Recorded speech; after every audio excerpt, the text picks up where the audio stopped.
The Great Schism was arguably the greatest religious split the world has ever seen. Officially taking place in 1054, this schism saw the division of Christianity into the modern Roman Catholic and Eastern Orthodox churches. Apart from the religious implications, this split also had an enormous impact on the geopolitics of the time. The Eastern Roman Empire, also known as the Byzantine Empire, would find itself alienated by the West, which would further exacerbate its decline as just 20 years later the Seljuk Turks would arrive in Anatolia. Attempts to mend the schism and promote Christian unity would be made after that, as the combined will of Pope Urban II and Byzantine Emperor Alexius I Comnenus would kickstart the First Crusade, aiming to liberate the Holy Land from the Muslim forces. But as the division was still fresh in everyone's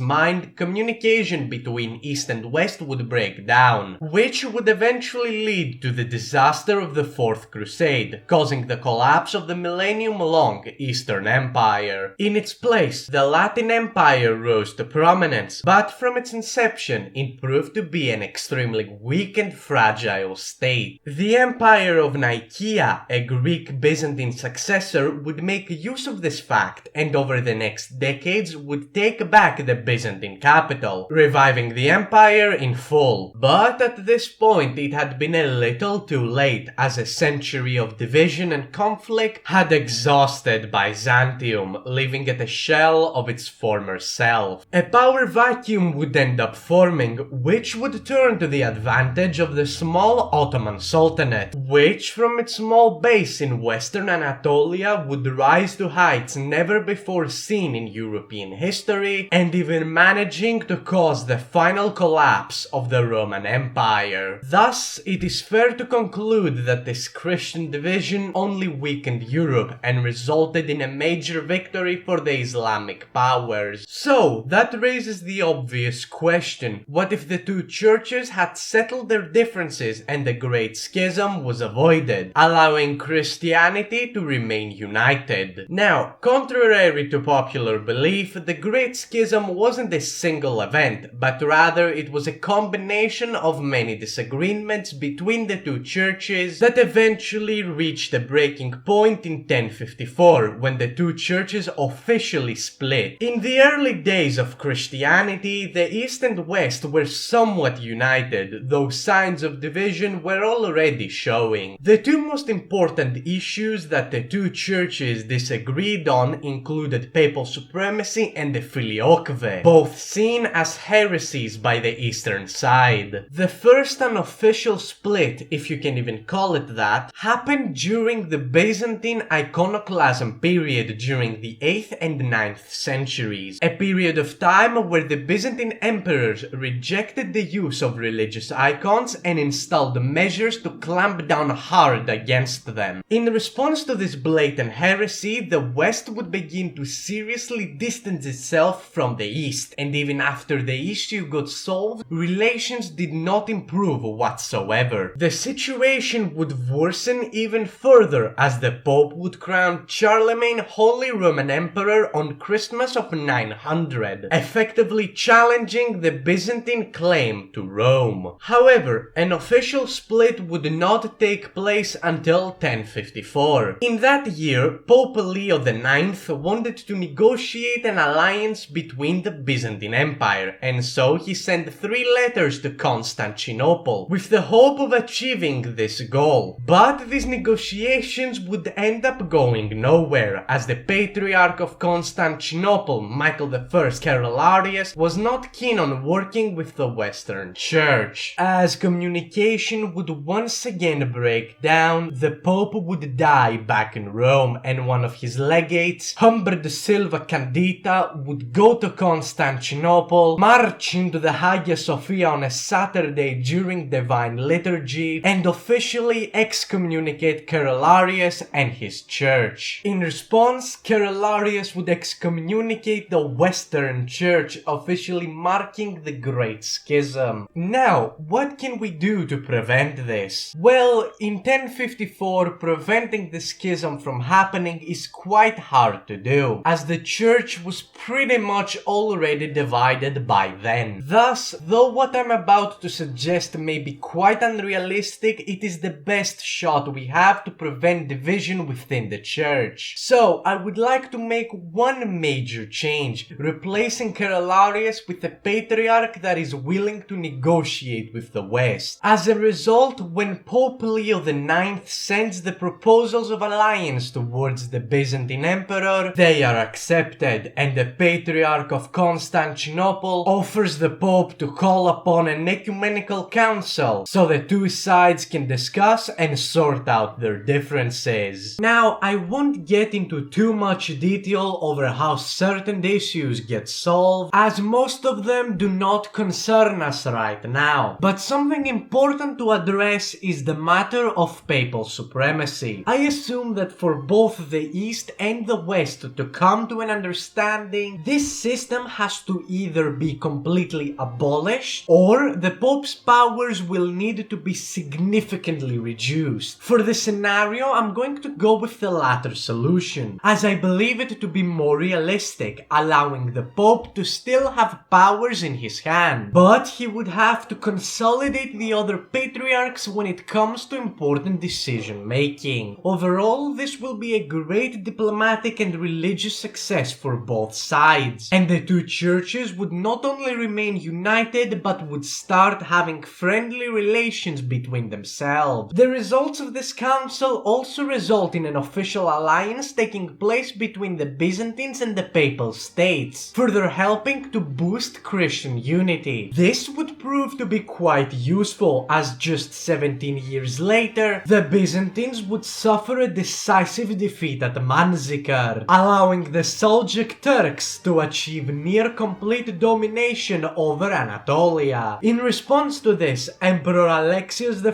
Komnenos would make use of the alliance between him and the Pope to request aid from the West, which would kickstart the First Crusade. With better relations between Byzantium and the Catholic world, the main aim of the crusade would be to liberate Anatolia from the Turkic invaders. The Turks would attempt to halt the Christian advance, but it would be in vain, as the combined force of the Byzantines and the Crusaders would quickly come to overwhelm them, as the Sultanate of Rome collapses and the Byzantine Empire recovers their losses. Alexios would also spend time consolidating the Balkans as he did historically, and would also embark upon internal changes, such as restoring the value of gold and entrenching the pronoia system, a Byzantine form of feudalism, into the state. Meanwhile, the West would see the success of the First Crusade and would already begin discussing plans for a second one, this time aimed at Jerusalem. The Byzantine Empire would be willing to help, as they would have largely achieved their short-term goals up till that point. Speaking of the Byzantines, the reconquest of Asia Minor would come at the expense of the Turks, who settled in the peninsula during their short-lived presence in the area. In our timeline, after the First Crusade, which saw mixed success in both the Levant and Asia Minor, Alexios decided to concentrate his forces on Antioch instead of central Anatolia, which allowed the Turks to fully settle the region, making it their new homeland. Here, however, the Sultanate of Rome is non-existent, as it would have been wiped out during the First Crusade. As such, the Turks would have to find a new place to settle, likely the Caucasus or the Middle East, significantly impacting the ethnical makeup of these regions. But before we continue, a large part of you guys who watch my content are actually still not subscribed. So if you would like to see this channel grow and help me out in the process, make sure to subscribe and enable the notification bell so you don't miss out on newer videos. Anyways, let's get back with the video. The year is around 1130. The Pope and the Byzantine Emperor John II have coordinated to execute a second crusade, this time against the Zangid dynasty, aimed at securing Edessa and Antioch from further Muslim attacks. and most importantly, the capture of Jerusalem. With the Byzantine Empire being stronger and more established in this timeline, the crusade would be a major success, as the Crusaders achieved most of their major goals. The first crusading army would help the Byzantines repel attacks from the Zengids, capturing Aleppo in the process. Meanwhile, down south, the second army would arrive in the Levant and would defeat the Fatimid army at the gates of Jerusalem, securing the city for Christendom. The Crusaders would attempt to march into the Sinai, hoping to threaten Egypt, but the Fatimids would hold the line and Christian armies wouldn't see any further progress. In the north, the combined Crusader-Byzantine army, having humiliated the Muslims, would begin their march towards Mosul, the Zengid capital, but following disagreements between the two armies, they would stop before they managed to collapse the state. This would mark the end of the Second Crusade at around 1138. That was weird. So what was I talking about? Oh yeah, the script, okay. For Byzantium, though this victory would be mediocre at best, it would still be extremely important. John has secured the eastern borders of his empire, and now he is able to turn his attention over to the Balkans, where Serbia and Bosnia still resist Byzantine domination. Furthermore, historically, John died in 1143 during a hunting accident, which is most definitely butterflied away in this timeline. Now, throughout this video, you may have noticed that I have avoided talking about the Western world in general, and that is for good reason. The fact of the matter is, the West isn't really impacted by these developments going on in the East right now, and history just progresses mostly as it did in our timeline, at least in the short term. In 1166, William the Conqueror invades and consolidates power over England, sending the entire French realm down the path of civil conflict for the next 400 years. In the HRE2, it is difficult to predict any changes, as marriages, deaths of monarchs, unexpected invasions, etc. all play major role in the development of the empire, and these things are literally impossible to predict. Thus, this video as a whole is mostly focused on the East for this exact reason. Whether the Byzantines at this stage are able to dominate the Balkans is quite questionable. Even in our timeline, John attempted to subjugate the Serbs, but he failed, and only when his son Manuel I took over, the Byzantines achieved Balkan domination. Though it's also possible that John sets his sights inwards, aiming to consolidate the empire rather than expanding it. In general, the Komnenos dynasty would contribute to the new Byzantine Golden Age, as the economy rapidly improves and the disaster of Manzikert is reversed. Manuel would continue his father's legacy, as the two of them historically had similar visions for the empire. Meanwhile, in Egypt, chaos would ensue as the Fatimids would be overthrown and a new Ayyubid dynasty would come to power. Quickly, they'd position themselves as the defenders of Islam and would begin an invasion of the Kingdom of Jerusalem. The Pope, seeing all of this go down in the Middle East, would call for a new crusade in order to secure Jerusalem from any Muslim attacks. The Byzantines wouldn't really concern themselves with the crusade all too much, as Manuel was rather indifferent to the whole ordeal. Still, I expect the Byzantines to send a small army to fight in the Levant as to appease the Western powers. Overall, the crusade would be a massive failure for the Christians, and though Jerusalem would not have fallen, its position would have only been weakened after that. In the north, the Byzantines would by this point have subjugated the remaining Balkans, allowing them to reach hegemonic levels in the eastern Mediterranean. Manuel would also go to war with Venice and win, possibly securing some concessions from them. But Manuel's reign wouldn't last long after that, as in 1180 he would be replaced by Alexios II, and just 4 years later he himself would be replaced in favor of Andronicus I.